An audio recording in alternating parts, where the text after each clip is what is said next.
Salah niatmu, capek kau jadi guru. Kalau niatnya fulus, itu jadi apa? Kalau guru masih suka minta baju seragam,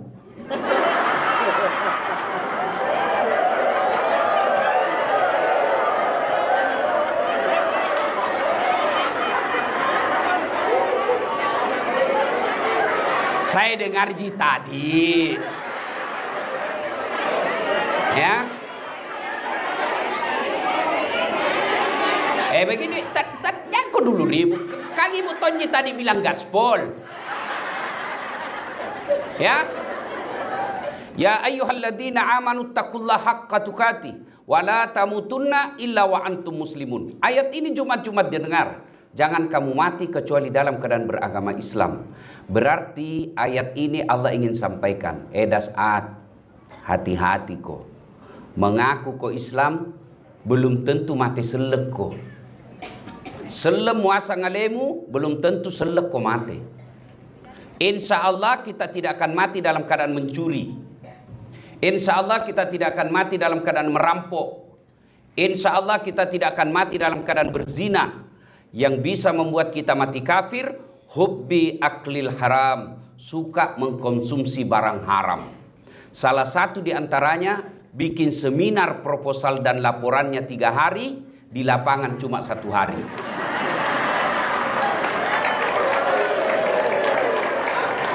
Ya, laporannya kuenya nasi padang, di lapangan bakso tusuk. Nah ini kalau bikin kau seminar begini, nandak berapa untungmu, tapi dosamu, korupsimu, tipu-tipumu mempengaruhi karaktermu sebagai guru.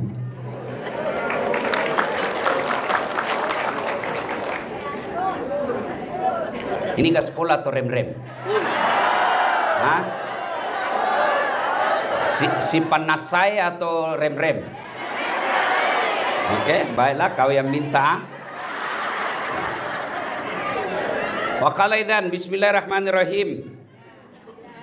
Ya ayyuhalladzina amanu dakhulu fis silmi kaffatan wa la tattabi'u khutuwatis syaitan innahu lakum aduwwum mubin. Wahai orang-orang yang beriman, masuklah engkau ke dalam Islam secara sempurna.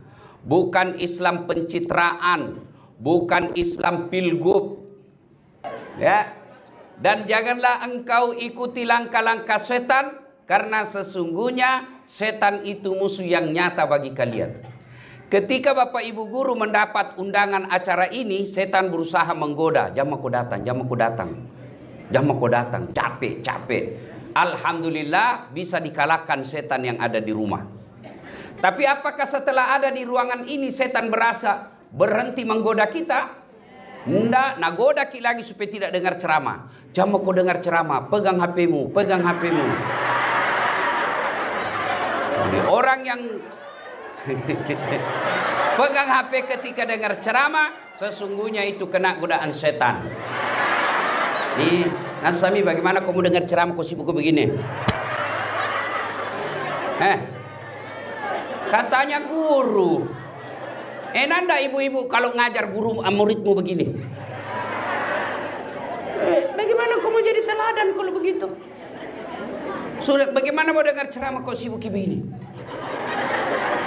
Ustadz, kita mau rekam. Kalau ibu rekam pasti gambarnya tidak jelas, suaranya bising. Lalu bagaimana caranya Ustadz? Itu ada kamera saya bawa. Kau bawa pulang kameramu Ustadz? Gampang, buka YouTube. Judulnya nanti Gaspol PGRI. Sudah nonton? Jangan lupa like and share.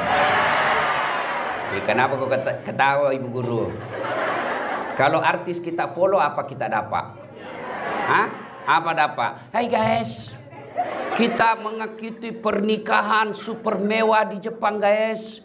Ini kayak istana pernikahannya guys. Ternyata perampok. Kok dapat begitu? Bapak-bapak, kalau bapak follow artis, apa dapat? Kelihatan dahada, kelihatan pahanya, goyang-goyang. Nggak juga nak kasih pegang kok. Napakah Cina-Cina aja kok. Apa ini? Kalau ustadz kau follow, dapat ilmunya, pahala. Kau amalkan ilmunya, pahala. Kau sebarkan di grup WhatsApp, pahala, amal jariah. Maka jangan lupa follow Dasat Latif. Yang keempat lagi keistimewaannya, kalau Bapak nonton YouTube dan tidak skip iklannya, Bapak ikut membangun rumah ibadah. Itu penghasilan saya di YouTube itu kan sudah 3 masjid jadi. Jadi kalau ibu nonton, dapat pahala. Yang penting jangan skip iklannya. Kalau ada iklan jangan pencet lewati, nonton dulu.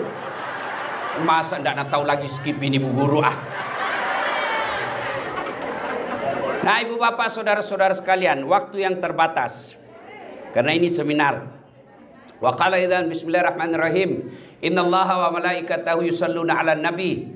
Ya ayyuhalladzina amanu sallu 'alaihi wa sallimu taslima. Sesungguhnya Allah dan para malaikatnya bersalawat kepada Rasulullah Muhammad sallallahu alaihi wasallam. Maka wahai orang-orang yang beriman, bersalawatlah kalian kepada Rasulullah dengan sebaik-baik salawat. Pertama sekali saya ingin mengucapkan terima kasih kepada Bapak Ibu guru yang telah mendidik kami. Saya bisa hadir di tempat ini karena guru saya dulu waktu saya sekolah. Tidak ada orang hebat tanpa guru. Maka kalian adalah orang-orang mulia. Terpujilah wahai engkau Ibu Bapa Guru, namamu akan selalu hidup dalam sanubariku sebagai prasasti akan di dalam hatiku sebagai prasasti terima kasihku untuk pengabdianmu. Engkau sebagai pelita dalam kegelapan, nah pelaksana embun penyejuk kehausan. Engkaulah pahlawan bangsa tanpa tanda jasa. Al-Fatihah buat guru-guru kita yang telah mengajarkan kita. Al-Fatihah.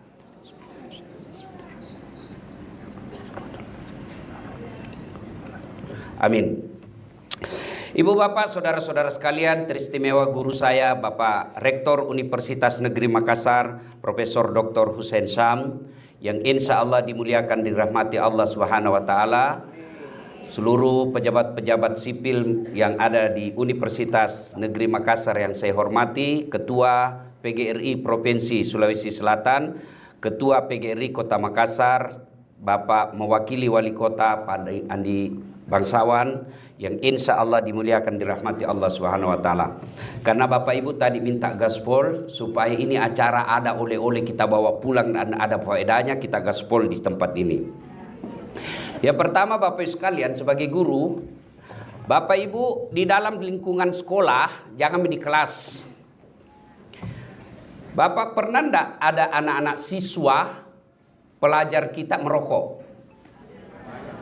Bagaimana Bapak Ibu kalau lihat anak-anak siswa kita merokok? Dihukum apa tidak? Dihukum toh? Tapi yakin tak Bapak Ibu sekalian ada guru di sekolah yang merokok?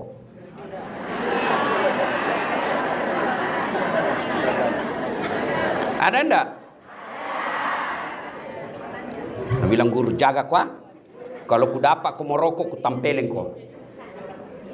Istirahat guru nama rokok. Itu paling simpel keteladanan. Jangan banyak bicara teori. Itu mau dulu, simpel sekali itu. Itu nyata, bisa dilihat. Karena rokok bisa dilihat. Bagaimana tutur kata yang bohong.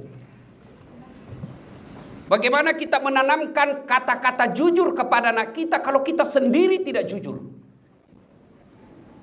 Rasulullah Sallallahu Alaihi Wasallam itu berhasil mengubah manusia dari masyarakat jahiliyah menjadi masyarakat madani. Tidak punya tim sukses. Tidak punya partai politik. Tidak punya dana pengusung. Tidak punya cukong. Pada saat itu beliau dimusuhi. Tapi alhamdulillah berhasil membawa masyarakat jahiliyah menjadi masyarakat yang beradab. Apa resepnya? Keteladanan. Kenapa Rasulullah mampu menjadi teladan? Karena apa? Nah, ini rahasianya. Satu, motifnya baik. Pakai singin niatmu.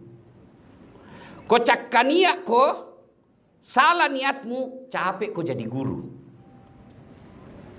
Kalau niatnya fulus, itu jadi dapat. Kalau guru masih suka minta baju seragam,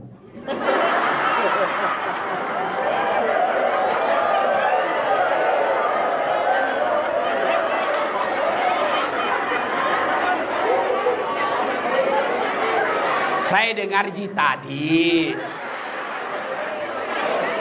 ya. Begini, aku dulu ribut. Kang Ibu Tonji tadi bilang gaspol. Ya. Nah, ibu bapak saudara-saudara sekalian, tanpa baju seragam kita bisa mengajar. Kalau cari gagah-gagahan baju seragam, itulah bapak dapat di dunia. Tapi tidak berarti kita tidak butuh baju seragam. Ya toh? Tapi yang lebih baik, bapak mengajar setulus hati baju seragam. Tapi kalau tidak, guru yang baik tidak mempengaruhi kualitas pendidikannya mengajarnya tanpa baju seragam. Jangan lalu berkata, dede jam aku tidak ada tunjuk baju seragam tak. Maka itu cakania kau senang. Kalau niat baik, insya Allah bulan-bulan dapat pahala, bulan-bulan dapat gaji, tahun-tahun naik kenaikan pangkat secara struktural, insya Allah di akhirat dapat pahala. Siapa yang suka minta-minta, sebegitulah derajatnya. Tapi siapa yang diberi amanah dan dia tidak lakukan janjinya,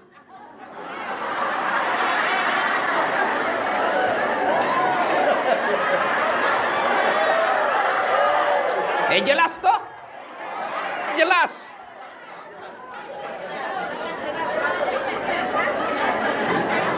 Nah kita juga baru kini janji kicoblos mi. Saya tadi dibisik-bisik Pak Rektor. Saya bilang masa sih ada wacana tidak ada dana bos? Dia bilang Pak Rektor itu lagi digulirkan karena itu dana bos mau dialihkan ke makan gratis. Tidak tahu benar atau tidak. Kalau itu terjadi, innalillahi wa inna ilaihi rajiun. Anak-anak selama ini bisa sekolah tanpa makan gratis siang. Tapi kualitas pendidikan kita dipengaruhi oleh dana bos. Berapa banyak orang tertolong dengan dana bos yang tadinya tidak bisa sekolah karena tidak mampu sekolah karena dana bos. Kita juga bela baru dikasih 300.000. Goyang mie mantap gara-gara serangan fajar. Nah bilang bukan serangan fajar ini Ustaz, ini sedekah subuh. Masolang.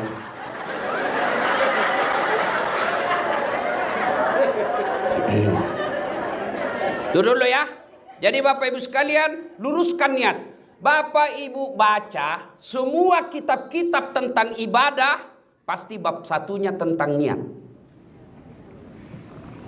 Niat ini menentukan. Itulah sehingga dalam agama ibu bapak guru sudah tahu sejak kecil, innamal a'malu binniyat. Sesungguhnya amalmu tergantung niatmu. Nah, ada salah paham. Jadi guru harus ikhlas. Oh tidak. Salah itu. Saya kan guru, cuma lebih tinggi sedikit. Namanya dosen. Guru juga, tapi dosen. Katanya harus ikhlas. Beda. Ini perlu kita pahamkan. Luruskan baik-baik. Yang ikhlas itu ibadah mahdah. Hubungan kepada Allah. Jangan kau hitung-hitung. Solat ikhlas kau. Jangan kau selfie-selfie. OTW berjamaah. Sampai di masjid mana sujud. Nah. Alhamdulillah selesai 2 rakaat. Itu ikhlas di situ tempatnya. Tapi muamalah, mengajar, bimbingan tes, les, itu jangan kau bilang ikhlas kok. Tidak. Muamalah bukan niat, bukan ikhlas ada di situ utamanya. Tapi apa yang utama dalam muamalah? Niat baik. Niat baik kalau soal muamalah, mengajar. Tapi kalau ibadah, haji, puasa, taraweh, itu niat ikhlas. Ikhlas kepada Allah. Jangan kau ada hitung-hitung. Makanya jangan bilang pergi tarawih 10 malam terakhir malam ganjil pi. Kenapa? Menunggu Lailatul Qadar. Nah, Ramadan baru-baru ini ganjil terus. Kenapa? Karena beda Muhammadiyah sama pemerintah toh, ganjil terus pi. Ganjili Muhammadiyah, besok ganjili pemerintah. Besok lagi ganjil Muhammadiyah, ganjil siapa? Ganjil terus itu.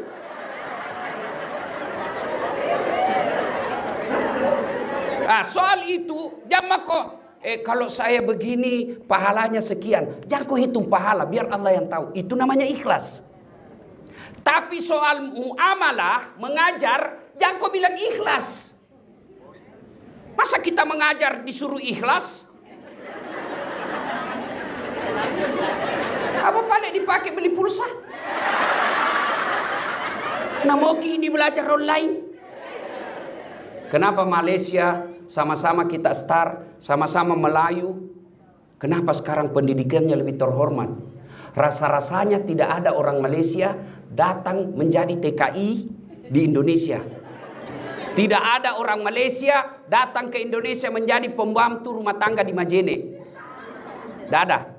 Tapi berapa banyak orang Indonesia pergi jadi pembantu di Malaysia?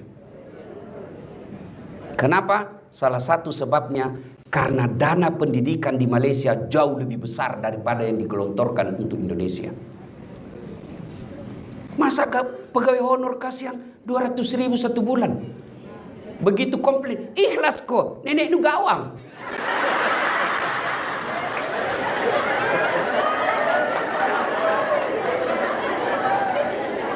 Iya toh? Ada pegawai honor di sini. Namanya PTT, pegawai tidak tetap. 5 tahun kemudian TTP, tetap tidak pegawai.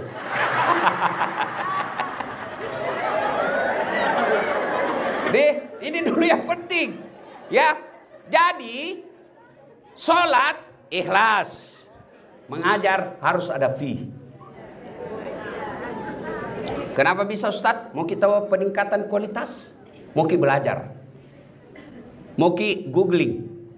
Mau kita belajar tutorial melalui internet? Apa dibelikan pulsa? Maka Malaysia setingkat profesor rektor UNM itu gajinya kalau di Malaysia saya pernah tanya-tanya uang Indonesia di atas 100 juta. Di atas 100 juta. Kipas-kipas orang kalau 1 bulan 100 juta bisa 2 istri. Umpama. Ini ibu sensitif sekali. Umpama gini. Coba nonton tersinggung. Umpama gini. Tuh, 1, 2. Berkaitan dengan tadi niat. Ya. Yang penting niatnya baik. Kalau niatnya baik, insya Allah pahala dunia, pahala akhirat. Ibu, pernah lihat orang diantar ke kubur? Sering. 3 tu antar ki, ibu, 3. 3 antar ki. Kata Nabi, 1 keluargamu, 2 hartamu, 3 amalmu. Makanya Nabi tak telu mantar ko, 2 lisu si dimi monro. 3 antar ko, 2 balik, 1 tinggal. Yang apa? Keluarga pasti balik. Mana mamo waktu nagombal ki dulu di Gunung Sari. Apa? Pantai Losa. Pengalaman semua ini bu.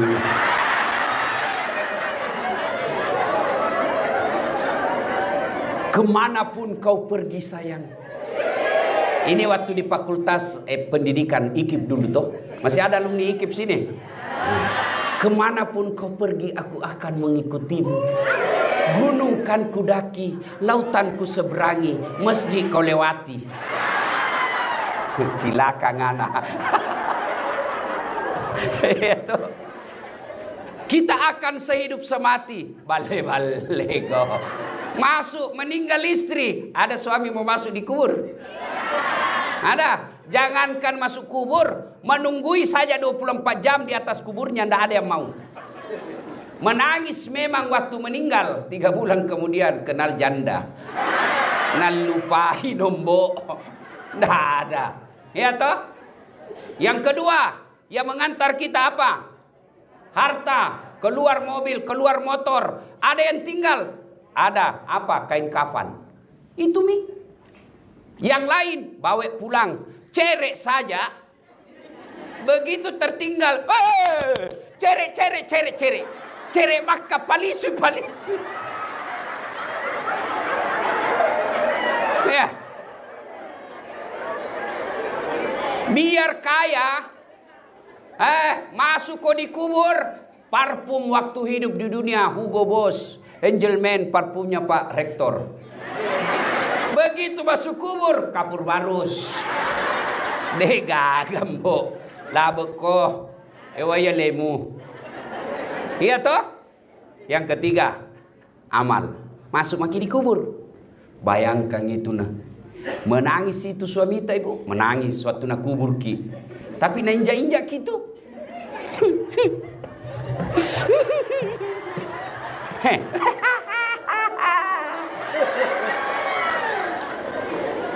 Iya toh bu. Masuk maki di kubur. Nabi kota mana ki buru petumanan nih. Putus semua nih. Kalau masuk aku dikubur. 3 saja yang bisa mengalir terus menerus meskipun kau sudah hancur jadi tanah. Apa itu? Tunggu dulu, jangan kolumbai kak ibu. 1. Anak yang soleh dan soleha. Lalu Nabi bilang kasih yang tidak ada suamina. Bagaimana kami ini Ustaz? Tidak ada kodong anak tak. Bagaimana ini kasih yang kita Ustaz? Tidak ada anak sampai sekarang. Berarti tidak punya peluang. Tidak. Anak yang dimaksud di sini bukan yang anak keluar dari rahim kita semata. Tapi anak didiknya ibu di sekolah. Itu anakmu. Kalau niatmu lihat ini anak-anakku nanti ini yang kirimi kak doa ketika saya dikubur, itu amar jariah buat ibu guru. Tapi kau pulus di kau kejar. Pulus kau dapat di dunia, tidak ada dapatmu nanti dikubur. Bayangkan bapak ibu guruku yang ngajar kak di SD, guruku yang ngajar kak di SMP, guruku yang ngajar kak di SMA. Yang nak ajar kak ini baik, ini salah. Nak ajar kak begini rumusnya matematika, begini rumusnya biologi, begini rumusnya biologi. Kimia nak ajar kak. Dan itu sampai sekarang saya masih pakai. Selama itu saya dakwakan, orang-orang yang menerima dakwah saya itu dapat pahala. Dan guruku pun dapat transferan pahala dari saya dan dari orang-orang yang mengamalkan ilmu yang saya sebarkan. Itulah motivasimu. Jangan baju seragam. Madodo culemu ke baju seragam ya.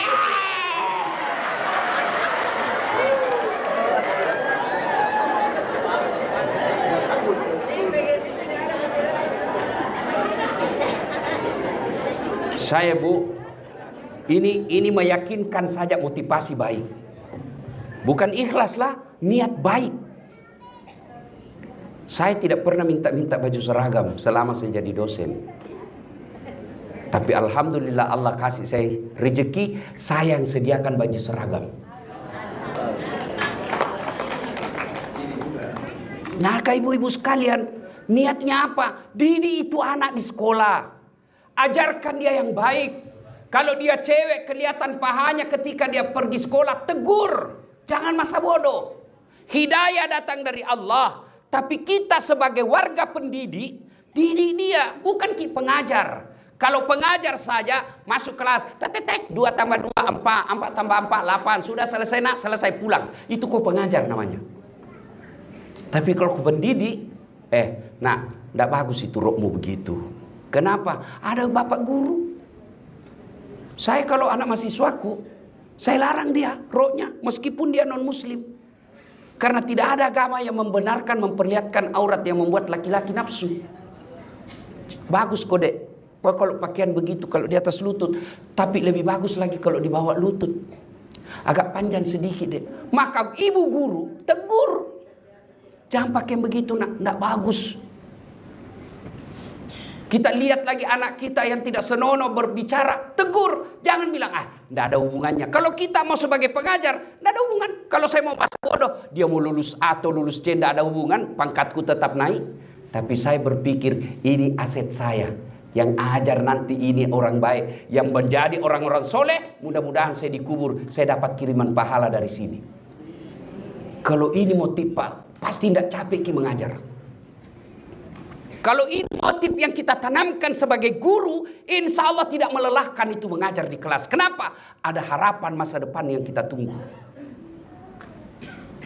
Tapi kalau gaji kita harap, capek bangkit. Anak-anak kurang ajar, curhat maki sedek. Kurang ajar anak-anak kah?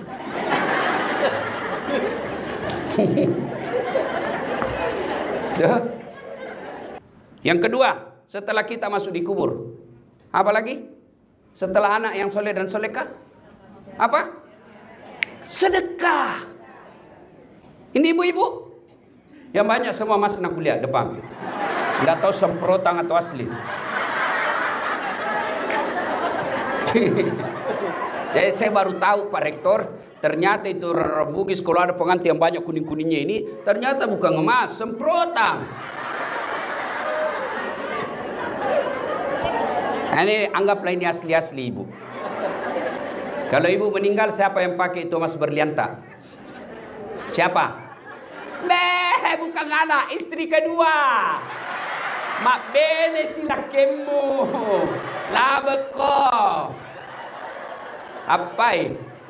Nah, bro, dia ini ceramahku istriku. Mama leceh, dia bilang, Ustaz, jadi kalau saya nanti duluan nggak meninggal, kita mau kawin lagi. Saya bilang, sini sayang. 10 ibu baru saya bilang, dengar baik-baik sayang, jangan kau meninggal ki, masih hidup ki saja. Nah saya selalu berpikir kawin lagi. Apalagi kalau sudah mati. Ibu itu ibu. Tanya mi bede suami tak, tanya mi. Kalau dia bilang tidak, itu pasti karena takut. Makanya sedekah, ibu-ibu bersedekahlah. Itu yang kita tunggu nanti di kubur, sedekah. Tapi bagaimana kita kasihan ini pegawai honor? Makan aja susah. Pegawai honor, tahu kilaguna pegawai honor? Berakit-rakit dahulu, berenang-renang ke tepian, sakit-sakit dahulu, susah-susah dahulu, lalu kemudian tetap susah.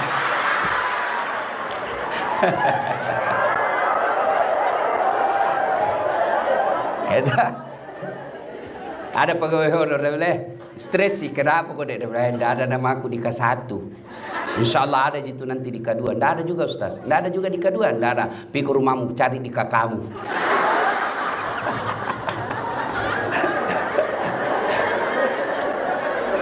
Nah, lalu bagaimana kita yang miskin? Kalau sedekah itu hanya materi, Allah kasih kebijakan, sedekah tidak mesti duit. Jangankan duit, senyum saja sedekah. Mana sedekahnya Bapak Ibu Guru? Ilmu. Itu biko transfer ilmumu 3 kali 3, 9. Ini sedekah. Itulah sedekahnya para guru. Ilmunya dia transfer ke muridnya. Luar biasa. Dapat maki jatah anak soleh. Dapat lagi yang kedua. Ilmu, sedekah itu ilmu. Maka mengajar bukan kejar bonus, tapi mengajar sekedar bonus capek. Tapi kalau kau mengajar dapat bonus juga, insya Allah transfer ilmu dapat pahala jariah. Ilmu yang bermanfaat.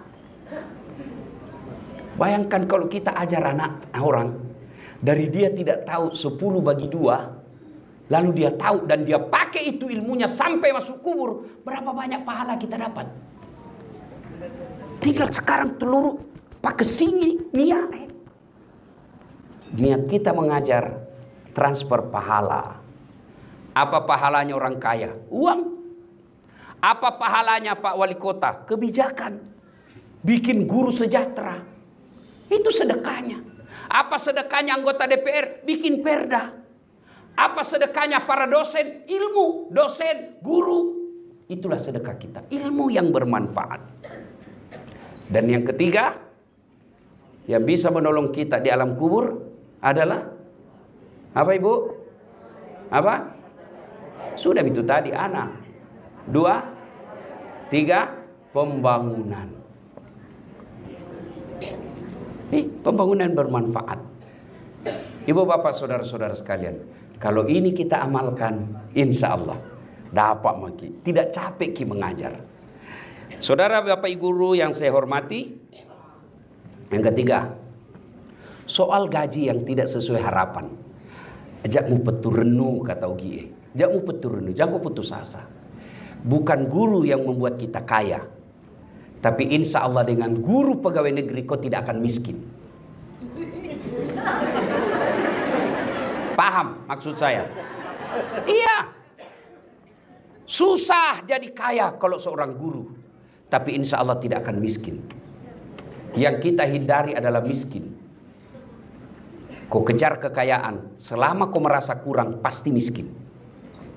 Biar digaji 30 juta, 50 juta per bulan, tapi gaya hidupmu 50 juta, miskin kok.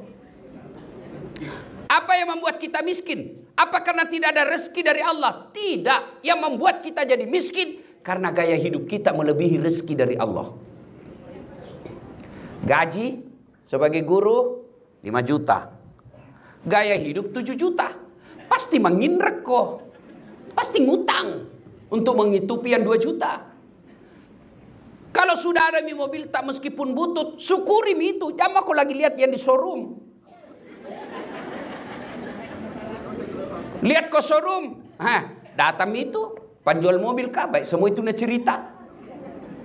Oh ibu, kalau ada mobil tak, alhamdulillah pikir mengajar tidak bau kenal pot maki. Toh, pikir pengantin bisa maki satu tempat duduk aiku anak tak. Tidak nak aku jani maki. Pulang kampung kita tahu alhamdulillah satu keluarga ki. Sampai ki di kampung tak, mau hujan mau panas tidak masalah, ber AC, bagus ini AC-nya bu. Tidak pernah cerita bagaimana kalau kempes banyak. Tidak pernah cerita bagaimana kalau cicilan tidak bisa dibayar. Yang membuat akhirnya kita para guru miskin karena gaya hidup. Kalau gaji tak 5 juta, gaya hidup tak 4 juta, masih ada sedekah 1 juta. Kalau gaji 3 juta, insya Allah cukup selama ibu mampu mensyukuri yang 3 juta itu. Cuma yang membuat kita menderita dan tidak pernah merasa cukup, gaya hidup. Senin motongi lain sepatunya. Selasa moseng lain. Nah bilang orang nah hafal mi kenapa? Kalau nah bilang itu terus bilang ki kenapa aku susah kok? Apa? Suaminya sama-sama guru kodong. Beli jilbab, tidak ada masalah bagi suaminya. Oke, baik mi sayang. Ku belikan ki jilbab tak apa-apa. Efek beli jilbab itu yang jadi masalah. Sudah beli jilbab, nak bilang, Pak, masa enggak serasi bajuku? Baju misalnya itu muncul. Sudah baju, nak bilang, masa ini juga rok nanda dibanti? Awalnya jilbab. Sampai berefek kepada tas. Nak bilang, enggak serasi ini jilbabku sama tasku. Kalau begitu, jangan jadi guru. Enggak bisa itu terpenuhi gaya hidup seperti itu dengan seorang guru. Tapi insya Allah Bapak Ibu tidak akan miskin. Yang membuat kita miskin adalah gaya hidup. Dan percaya Ki, tidak ada guru mati kelaparan. Tapi yang dikejar-kejar utang banyak. Pres sami beda ini semua Pak Rektor. Ada semua itu eskana di bank.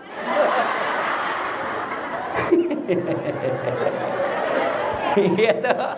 Belum jatuh tempo diperpanjang misalnya. Bu, rezeki itu Allah yang tentukan. Biar ku bolak-balik bagaimana, Allah marah. Karena ada 3 itu rahasia Allah. Tidak boleh dicampuri. Biar seorang profesor jangan kau intervensi. Apa rahasia Allah? 1, jodoh. Kenapa nak cantik sekali istri nak jelek suami nak? Jodoh nak tahu ah. Jodoh nak. Kenapa jelek istriku? Ustaz, takdirmu. Kenapa? Allah tahu. Karena kalau dia cantik, dia malu jalan sama kamu. Kenapa? Karena kau juga jelek. Tidak boleh dicampuri itu jodoh. Itu urusan Allah. Yang kedua, ajal. Tiba saatnya, tidak bisa maju, tidak bisa mundur. Yang ketiga, ini yang setan masuk. Rezeki. Dia munculkan apa? Was-was. Dia munculkan apa? Kecemasan. Bagaimana nanti anakmu? Bagaimana nanti ini? Bagaimana nanti ini? Kamu yakin Allah tidak kasih rezekimu tahun depan? Kamu yakin Allah tidak kasih 2 tahun yang akan datang? Kalau selalu yakin Allah kasih, nah kasih kok. Kenapa? Allah katakan, Ana inda sonni abdi bi. Saya tergantung sangka hambaku. Bahasa Indonesianya sangka baik. Bahasa Perancis bahasa Inggrisnya positive thinking. Agapi, makura mopi. Jelas toh? Kalau selalu bilang, tidak ada ku dapat tahun depan, tidak ada itu. Karena Allah katakan, itu sangkamu, itu mau kau dapat. Coba sangka baik. Rezeki Allah yang ngatur. Bukan karena pendidikan semata. Ibu-ibu, tahu cicak? Tahu cicak? Apa namakan itu cicak? Masuk akal enggak? Enggak masuk di akal toh. 1 di dinding, 1 terbang. Bagaimana mau masuk? 1 di dinding ini cicak. Tapi apa Nabila lagu waktu ku cekik? Cicak-cicak di dinding, diam-diam merayap. Datang seekor nyamuk. Datang seekor nyamuk. Nyamuk yang datang. Tidak Nabi bilang cicak lompat ke nyamuk. Kalau cicak lompat ke nyamuk, patah-patah Pak. Cicak saja dijamin rezekinya oleh Allah. Masa guru tidak?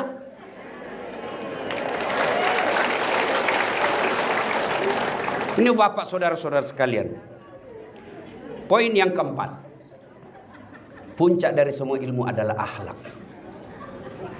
Akhlak. Akhlak itu bukan di otak. Akhlak itu ada di hati. Bisa jadi masuk akal, tapi tidak diterima oleh hati. Itulah sebabnya Nabi katakan, dalam dirimu terdapat segumpal darah. Apabila segumpal darah itu rusak, rusak semua mi. Tapi segumpal darah itu sehat, sehat semua. Apa gerangan? Qalbu. Hati. Hati ini memang penentu. Kalau hatinya sakit, dia akan jadi guru yang tidak mendidik. Kalau hatinya sehat, dia akan sehat. Tutur katanya baik. Dia akan jadi teladan. Di mana dia berada, di situ orang senang. Kalau hatinya sehat. Berarti memang ini hati sangat menentukan kita. Nah, ibu bapak saudara-saudara sekalian, penting sekali ini hati. Mau lihat buktinya? Saya bawa mobil, dari Makassar ke Bone. Yang menyetir tangan. Yang melihat rambu-rambu lalu lintas mata. Gas rem kaki. Yang berpikir sepanjang jalan otak. Tapi begitu ada tikungan, apa tertulis? Hati-hati. Tidak ada tertulis otak-otak.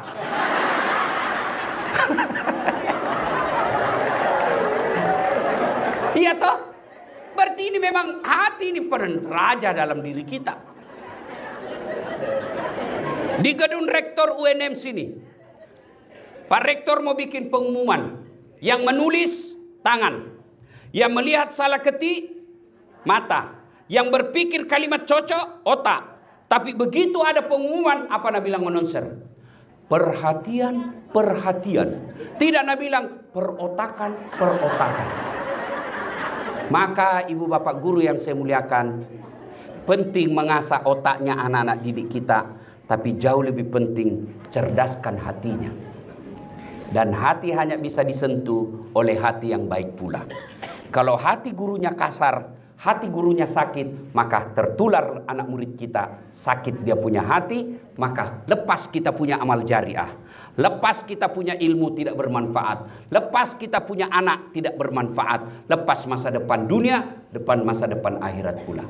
Inilah tujuannya kita berseminar hari ini. Agar hati kita pulang membawa oleh-oleh menjadi guru yang bisa dapat gaji tiap bulan, kenaikan pangkat setiap tahunnya, tapi insya Allah di akhirat dapat surga dan minum bersama Rasulullah di telaga Al-Kautsar. Demikian, lebih dan kurangnya mohon dimaafkan. Usikum wa nafsi bitaqwallah. Assalamualaikum warahmatullahi wabarakatuh. Pesan moralnya itu hijrah. Coba lihat perempuan, tukang gosip kan? Ikut pengajian aja begini masih gosip. Ada temannya masuk, dia lihat dari ujung kepala sampai ujung rambut. Dia enggak gosip, tapi mukanya sinis. Apa? Kenapa? Gelangnya palsu. Oh, orang pakai gelang dia yang sibuk. Saya pun lewat ada yang gosip saya. Itu juga bajunya yang viral. Baju saya pun digosipnya. Maka pelajarannya, Bapak, ada sahabat, kawan, keluarga yang jadi pejabat, sampaikan. Jangan kau sebutkan rahasia negara kepada istrimu. Pasti bocor. Nah, bocorlah soal itu. Dikepunglah rumahnya Rasulullah Muhammad SAW. Semua orang, algojo dari semua suku. Ya kira-kira kalau di Indonesia, kalau tentara Kopassus lah kira-kira. Atau Densus. Kepung rumahnya. Sejarah menjelaskan, biar kucing kalau lewat pasti ketahuan. Nabi diperintah Allah. Muhammad, kau baca ini ayat. Ada yang hafal ini ayat? Ada? Ada? Bismillahirrahmanirrahim. Wa ja'alna min baini aidihim sadda wa min halfihim sadda fa agasainahum fahum. Di depan mereka, di belakang mereka, kiri kanan mereka, seolah-olah ada dinding sehingga Muhammad lewat tidak ada yang lihat. Ini yang dia baca mahasiswaku kalau ada polisi lalu lintas rahasia. Begitu dia lihat polisi lalu lintas dia bilang, "Jangan mimpi dia." Lewat. Datang ke saya, dia bilang, "Ustaz bohong-bohong."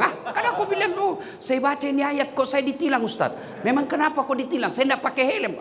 Kau yang beleng-beleng. Pasti dilihat itu polisi juga hafal itu ayat. Ini juga yang dia baca bapak-bapak kalau terlambat pulang takut ketahuan istrinya. Lewat Rasulullah tidak ada yang melihatnya. Begitu masuk, Abu Jahal sergap, tidak ada Muhammad. Siapa yang didapati di tempat tidurnya Muhammad? Ali bin Abi Thalib. Ditarik lehernya Ali bin Abi Thalib. Abu Jahal berkata, "Aina Muhammad? Mana Muhammad? Mana Muhammad?" Saya juga tidak tahu, saya baru bangun ini. Ternyata Nabi sudah lewat. Begitu kecewa dan sakit hatinya Abu Jahal, dia keluar, dia bikin pengumuman, "Ayuhan nas, wahai penduduk Mekah, siapa yang mendapati Muhammad dalam keadaan hidup atau mati, saya kasih hadiah 100 ekor onta betina hamil." Karena zaman dulu betina, onta kalau hamil beda harganya. Onta betina tidak ada suaminya hamil. Namanya juga onta, Pak. Tapi sekarang banyak perempuan mau saingan sama onta. Hamil tidak ada suaminya, gini bele. Sudah, kejar. Seluruh pencari jejak mengejar Rasulullah. Rasulullah bersembunyi di Gua Zur. Didapat oleh Abu Jahal, Abu Lahab dan kawan-kawannya. Bersembunyi Rasul Gua Zur. Diintipnya itu Gua Zur. Abu Bakar bersama Nabi di dalam. Apa kata Abu Bakar? Kalau bahasa Makassar, ai mati maki ini didapat mi. Itu tadi MC. Kalau makan ikan, dia bilang kan, kenapa itu orang Bugis kalau bicara selalu kelebihan G? Saya bilang itu Bugis pinggiran. Kalau saya Bugis modern.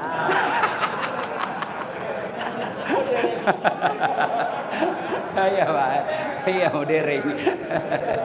Itu kalau yang begitu Bugis pinggiran. Akhirnya Abu Bakar berkata, mati mi kita, didapat maki, ditombak kita Muhammad. Dengan lantang Nabi berkata, Abu Bakar, la tahzan, innallaha ma'ana. Abu Bakar, don't worry, jangan kau cemas, Allah bersama kita. Akhirnya apa? Turun pertolongan Allah. Apa yang Allah turunkan? Malaikat? Bukan. Burung ababil? Bukan. Siapa yang Allah turunkan? Pasukan paling lemah, laba-laba. Bikin sarang. Bapak tahu namanya sarang laba-laba? Coba lihat sarang laba-laba, Pak. Letakkan ballpoint di sarang laba-laba, pasti koyak. Tapi sarang laba-laba yang begitu rapuh mengalahkan strategi perangnya Abu Jahal yang begitu kuat. Intip, kata Abu Jahal, tidak mungkin ada manusia. Kalau ada manusia di sini, pasti koyak ini sarang laba-laba. Diintip lagi jauh ke dalam, terbang burung merpati. Kata Abu Jahal, tidak mungkin ada burung dalam sini kalau ada manusia. Akalnya sendiri yang merusak logikanya. 3 hari berikutnya, Nabi melanjutkan perjalanan. Di Madinah, teman-teman sahabat-sahabat yang lebih dulu sampai, sudah gelisah. Mati mi Muhammad. Berhari-hari tidak ada kabar. Sudah ini mati, karena waktu itu tidak ada SMS. Beda kalau bapak tidak sampai-sampai kan boleh SMS istri. Bu, saya mampir dulu, ada masalah dengan kendaraan. Ini tidak ada waktu itu, semua gelisah. Naiklah sahabat ke atas ketinggian, tiba-tiba dari kejauhan, di dalam padang pasir, kedekatan ada debu yang terbang-terbang, lalu dialah Rasulullah, disambutlah oleh para sahabat. Tala al-badru alaina min saniyatil wada. Sudah. Sampailah Nabi di Kuba. Belum di Madinah. Ya. Nabi kemudian bikin masjid Kuba. Dan seterusnya karena waktu terbatas, kisah inilah yang disebut hijrah Rasulullah sallallahu alaihi wasallam. Berpindahnya Nabi dari Makkah ke Madinah. Hijrah dalam pengertian sejarah hanya sekali terjadi. Kapan? Pindahnya Nabi dari Makkah ke Madinah. Itu hijrah dalam konsep sejarah. Tapi hijrah dalam konsep perbaikan hidup, salah satu hijrah itu ada di lapas ini. Itu hijrah. Hijrah adalah berpindah dari yang salah yang benar. Berpindah dari yang batil kepada yang hak. Berpindah dari dosa kepada amal. Itu hijrah. Bahasa gampangnya taubat. Nah sekarang bagaimana taubat? Hijrah yang sesungguhnya. Taubat satu. Dengar bapak-bapak ini. Taubat pertama, taubat bil lisan. Bagaimana taubat bil lisan? Memperbanyak istighfar. Astaghfirullahaladzim azim wa atubu ilaihi. La ilaha illa anta subhanaka inni kuntu minadz zalimin. Terlalu panjang Ustaz, yang pendek saja. Astaghfirullahaladzim azim wa atubu ilaihi. Astaghfirullahaladzim azim wa atubu ilaihi. Masih panjang Ustaz, pendekkan lagi, cukup astagfirullah, minimal astaghfirullahaladzim azim. Supaya berbekas di hati, ucapkan istighfar dengan sebaik-baiknya. Jangan Tidak jelas. Astagfirullahaladzim. Astagfirullahaladzim. Apa artinya itu? Sama kalau bapak berzikir di masjid kan biasa tidak jelas apa dia bilang. Kayak berzikir kayak makan pisang goreng panas. Apa artinya itu Pak? Ada kan biasa di masjid sama-sama subhanallah, sama-sama 33, sama-sama mulai. Saya 11 dia sudah sampai. Kami bilang jumlah. Dulla. Ada dulla di sampingnya apa Pak? Siapa panggil kau? Itu tadi ada dulla. Astagfirullah. Ucapkan dengan baik, usap dada. Astagfirullahaladzim wa atubu ilaihi. La ilaha illa anta subhanaka inni kuntu minadz zalimin. Ulang. Yang kedua, taubat dengan cara apa? Taubat dengan cara sholat sunnah taubat. Bagaimana sholat sunnah taubat? Sama sholat sunnah yang lain. Bedanya niat. Kalau tahajud malam syaratnya. Niatnya tahajud. Kalau duha niatnya duha. Waktunya pagi sampai menjelang duhur. Kalau sholat taubat boleh siang, boleh pagi, boleh sore. Tapi yang baik Nabi lakukan selesai sholat maghrib nunggu isya. Bapak-bapak daripada galau di kamar mending datang ke masjid. Selesai sholat maghrib bapak sholat sunnah taubat. Bagaimana caranya? Sama sholat sunnah yang lain. Bacaannya sama sholat sunnah yang lain. Niatnya kalau mau pakai bahasa Arab boleh, bahasa Indonesia juga boleh. Sholli sunnatal taubat raka'ataini lillahi ta'ala. Allahu Akbar. Terjemahan bahasa Indonesianya, saya niat sholat taubat 2 rakaat sunnah hukumnya bagi saya lillahi ta'ala. Allahu Akbar. Itu pun tidak hafal, menghadap kiblat, berdiri tegak, bilang saja begini Pak, Tuhan salat taubat ya, Allahu Akbar. Benar Pak, jangan ketawa, saya serius ini. Betul. Daripada Bapak tunggu hafal bahasa Arab, kalau ndak hafal ndak selesailah sholat Bapak. Iya toh? 2 rakaat berikutnya ulang lagi, Tuhan masih seperti yang tadi, Allah. Boleh Pak, iya boleh. Daripada tunggu hafal bahasa Arab, ndak hafal ndak sholat lah Bapak. Ada anak muda masuk masjid Pak, ya. Allah. Allah. 3 kali 4 kali dia duduk. Kenapa ndak jadi sholat dek? Saya lupa sholinya Ustaz. Ayo sholat taubat. Nah, apa bacaannya? Sunnah membaca doa iftitah. Tidak hafal langsung Al-Fatihah. Sudah Al-Fatihah baca surah pendek. Tidak hafal surah pendek yang panjang-panjang, yang pendek sekalipun. Kul. Boleh. Kul huwallahu ahad, Allahus somad. Rakaat kedua itu lagi. Yang penting yang Bapak hafal. Jangan coba-coba kalau hafal setengah. Seperti Watini, jangan Pak, biasa berakhir dengan Walasri.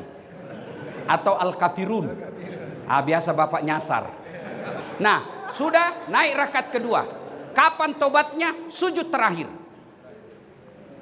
Kata Allah dalam hadits qudsi, sedekat-dekat aku dengan hambaku adalah ketika dia sujud, maka banyak-banyaklah memohon ketika dia sujud. Maka jangan heran Bapak tuan-tuan yang saya hormati, kalau Bapak lihat ada ustadz ulama yang sujud terakhir lama, memang di situ tempat paling enak berdoa. Tidak harus bahasa Arab. Daripada Bapak bahasa Arab tidak tahu artinya, lebih baik pakai bahasa Indonesia. Boleh, tapi kalau menurut Syafi'i jangan diucapkan dalam hati. Daripada Bapak bahasa Arab bingung. Bapak-bapak mau saya ajarkan doa taubat. Ayo bismillah, ikut sama-sama. Bismillahirrahmanirrahim. Allahumma barik lana bima rasaktana. Doa makan itu Pak. Kenapa Bapak ikut? Karena Bapak tidak tahu artinya. Iya toh? Maka tidak harus bahasa Arab. Nabi cuma katakan berdoa memakai bahasa ibu. Bahasa Sunda mangga. Bahasa Jawa monggo. Bahasa Inggris kalau Bapak tahu silakan. Bahkan boleh pakai bahasa isyarat.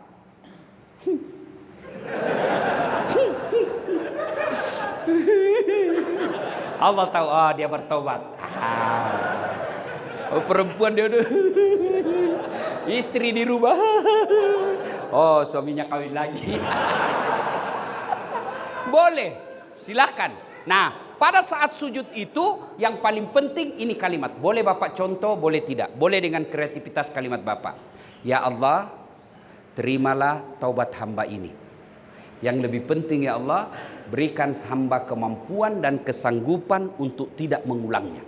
Bahasa Arabnya, Rabbana la tusik qulubana ba'da is hadaitana wa hab lana min ladunka rahmah innaka antal wahhab. Kalau hafal itu, tidak hafal, boleh tadi bahasa isyarat saja.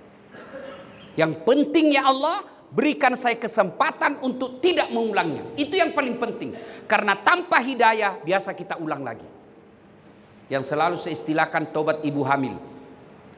Pernah lihat bapak-bapak ibu hamil melahirkan, teriak-teriak itu, tobat Pak terakhir ini, tidak mau lagi saya hamil Pak, ampun ampun. 5 bulan kemudian, hamil lagi Pak. Ya ayyuhalladzina amanu tuba ilallahi taubatan nasuha. Taubat dengan sebenar-benarnya taubat. Bagaimana taubat dengan sebenar-benarnya taubat? 1, menyesal. Saya menyesal betul. 2, mengakui. Jangan lagi ini begini, ini. Itu berarti Bapak tidak bertobat karena cari akal-akalan. Mengakui, menyesal, mengakui. Yang ketiga, tidak mengulang. Yang keempat, kalau berkaitan dengan barang, kembalikan barangnya orang. Maafkan saya. Jangan tersinggung Pak. Maafkan saya. Saya cinta tuan-tuan karena Allah. Kalau berkaitan dengan uang APBN, kasih kembali Pak. Selama Bapak tidak kembalikan itu, Bapak disuruh pikul nanti di padang mahsyar. Itu biasa kalau saya lihat koruptor yang bebas, 3 miliar, 10 miliar, 40 miliar, disuruh pikul nanti itu di padang mahsyar Pak. Disuruh pikul, kan orang di padang mahsyar itu ngantri Pak. Dari Adam sampai kiamat. Coba kalau kita pemilu di sini, ngantri kan, padahal masih ada tenda, masih ada beberapa loket. Di padang mahsyar nanti Pak, dari Adam sampai kiamat, berapa triliun manusia, 1 loket, karena hanya Allah 1 yang memeriksa kita. Dan di situ kita dipanggil satu-satu. Siapa dulu yang dipanggil? Bukan nenek kita yang duluan mati. Siapa dulu yang dipanggil? Nama-nama Islam dulu. Biar dia duluan wafat, kalau namanya tidak Islam di belakang. Dipanggil juga tapi di belakang. Abdurrahman, Abdul Jabbar, Siti Fatimah, Mutmainnah, Das'at Latif. Itu di duluan dulu Pak. Roni, Tony, Joni, Nining, Ningsia di belakang Pak. Ini bukan Das'at yang ngomong, ini hadis. Maka dipanggil satu-satu. Sambil menunggu giliran dipanggil, dipikullah barang negara yang pernah kita ambil. Lewatlah anak buah kita. Oh, Bapak yang ambil meja di kantor, saya yang dipecat. Nah, maka sebelum terlambat kembalikan Pak. Kembalikan. Kalau uang negara susah kembalinya, membersihkannya sedekahkan. Sedekahkan dengan niat membersihkan harta yang tidak halal. Selama Bapak tidak kembalikan, ajal pasti menjemput. Mau kemana Pak? Mau kemana? Dan saya heran kalau orang korupsi 70 miliar, 20 miliar. Diapa itu Pak? Nah kita makan aja 150 ribu sudah paling jago. Kalau Bapak biarkan itu uang ngendap dan Bapak tetap kuasai, Allah hukum kita di dunia. Apa hukumannya? Duitnya miliaran, dilarang makan nasi. Apa gunanya uang 7 miliar kalau dilarang makan nasi? Apalagi kata dokter, jangan makan garam Pak ya. Jangan makan gula. Jangan makan yang pedis-pedis. Kalau Bapak di tempat itu pagi-pagi jam 7 keluar ruangan berjemur. Jangan pakai baju ya. Pakai celana pendek. Tidak usah pakai sendal. Kelilinglah dia Pak. Pakai celana pendek. Tidak pakai baju. Apa bedanya sama gembel? Itu baru di dunia Pak. Itu baru di dunia. Apalagi di akhirat. Dia bilang anak mahasiswa saya, Ustadz, kalau 4 miliar itu bisa dikantongi Ustadz. Saya bilang, jangan masa bisa? Dia bilang, iya Ustadz. Uang Singapura Ustadz ada 1 lembar 110 juta nilainya Ustadz. Jadi kalau 1 miliar 10 lembar hanya di sini Ustadz. Oh jangan kau bayangkan uang Singapura. Kalau uang koin, 2 miliar uang koin kau pikul. Maka kalau tobat syaratnya kembalikan. Dan sedekah itu tolak bala. Sedekah itu membersihkan jiwa. Sedekah itu menenangkan jiwa. Tidak ada orang Pak yang benci orang dermawan. Saya mau tanya bapak-bapak, senang kalapas yang pelit atau dermawan? Dermawan. Senang tetangga yang pelit atau dermawan? Senang teman yang pelit atau dermawan? Senang mantu yang pelit atau dermawan? Tidak ada orang senang pelit. Bahkan orang pelit sekalipun tidak senang sama orang pelit. Jangan kau ke rumahnya pelit, padahal dia juga pelit. Maka bapak-bapak, saya mohon maaf, saya cinta tuan-tuan karena Allah. Kalau ada harta yang tidak halal bapak peroleh selama ini karena kehilafan, taubat, menyesal, mengakui, kembalikan, ganti dengan kebaikan. Apa ganti kebaikan itu? Berderma, bersedekah. Nah, bapak saudara-saudara sekalian, setelah di lapas ini bapak betul-betul bertobat, mengakui kesalahan. Apa janji Allah? Dengar Pak janji Allah. Innal ladzina amanu wal ladzina hajaru wajahadu fi sabilillahi ulaika yarjuna rahmatallahi.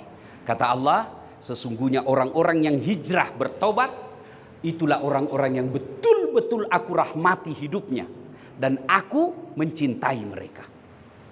Daripada di luar tetap maling, tetap mencuri hanya karena dekat dengan kekuasaan, tiba-tiba mati mendadak. Kalau bapak merantau ke Sulawesi, di Sulawesi tidak enak, ada pilihan? Ada, balik lagi ke Jawa.